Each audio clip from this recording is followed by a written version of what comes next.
Lesson 9, Inequalities. First, I encourage you to pause this video and do this matching activity. Each question 1 through 9 gets a graph, A through H. None of them repeat. If you've done it, then here are the answers. What you might notice is when we say the phrase and has to satisfy both requirements. So for example, if x in this case were to equal 5, 5 would only satisfy one of the requirements, therefore 5 is not a solution. So 5 does not work. If x were to equal -3, however, -3 within here satisfies both x is less than 6 and x is greater than -1. Sorry, wrong graph. X is less than 6, but x is greater than -1, so this is an and moment. 5 also would have worked for that one. Sorry, I was looking at A's graph. I was thinking number 2. If we were to do number 2, let's satisfy this one. So if x were to be, in this case, this is saying x is less than 6 and x is less than -1. If we put x as 5, 5 works for only one of those two requirements. Therefore, that cannot be a solution for this scenario. In the first one, it could be x does equal 5. In this second scenario where we say x is equal to -3, well, that is a solution for both of them, and because it's an and, it has to satisfy both requirements. Therefore, we would graph x is less than -1 as the final answer.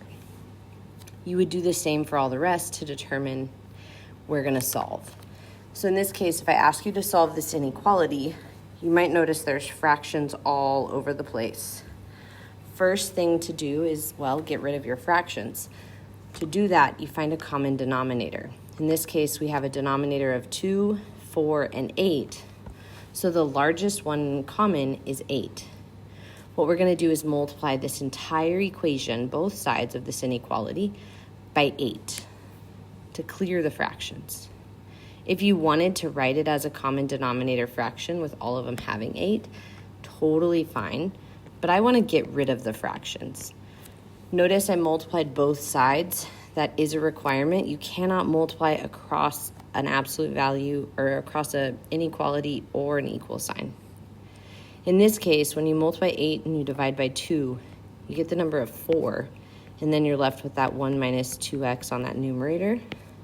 The second case, if you divide 8 by -4, you're left with -2, and you multiply that numerator x plus 5. We still keep the inequality since we didn't divide by or multiply a negative. Then we have, well, in this case, 8. There's no denominator there, so we leave it as it is. And then 8 divided by 8 creates -1 multiplied by 3x minus 1. You might notice I put parentheses around every one of my numerators. That was intentional. I encourage you to do the same.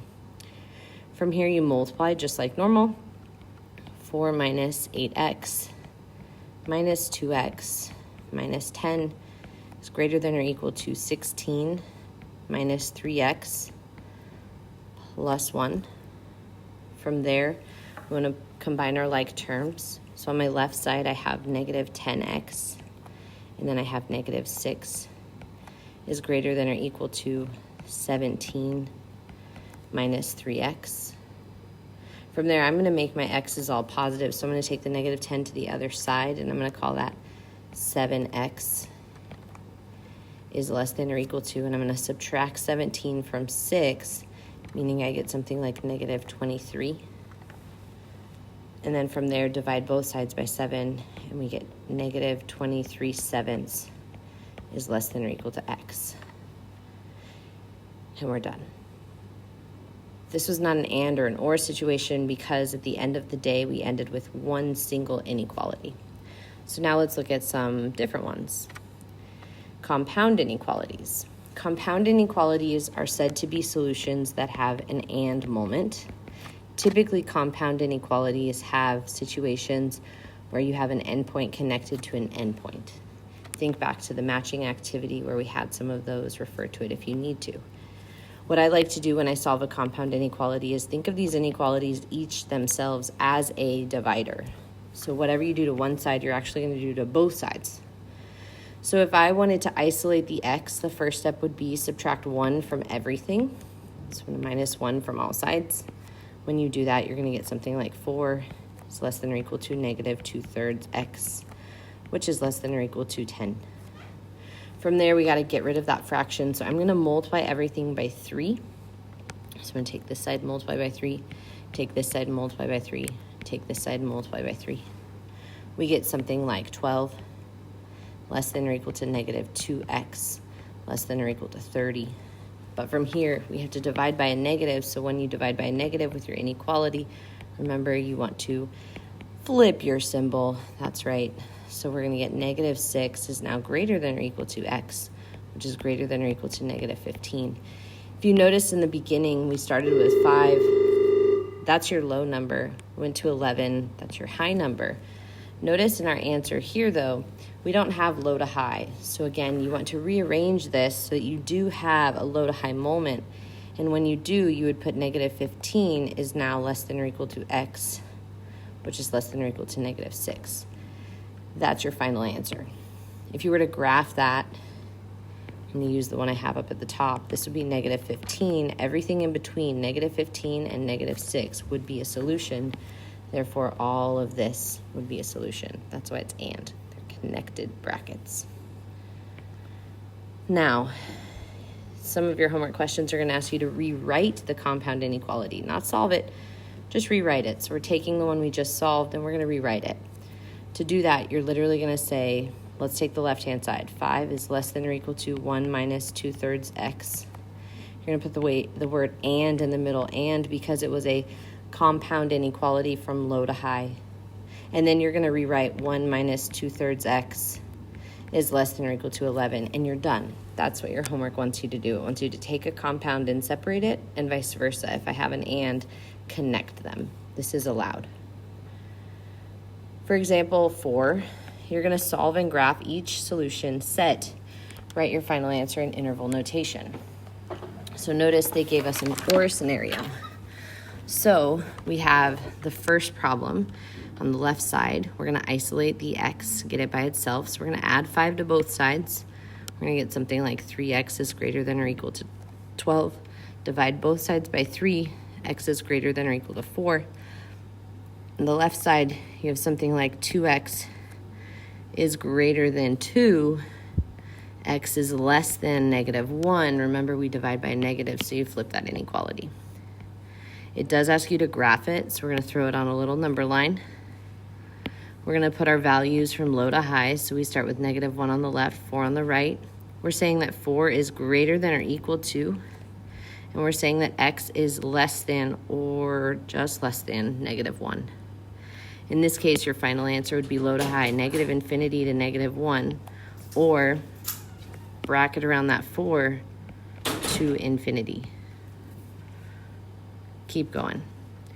This question looks almost identical to the other one, except notice my inequality on the second one has now flipped to a less than. So again, we're going to solve it. You add the 5 on both sides, you get 3x is greater than or equal to 12. You get x is greater than or equal to 4. On this one, when we solve it, we get negative 2x is less than 2. X is now greater than negative 1. This is an or scenario, so or needs to satisfy one of them, not both of them. That's an and moment. So we graph our numbers, low to high, negative 1 to 4. Graph what we have.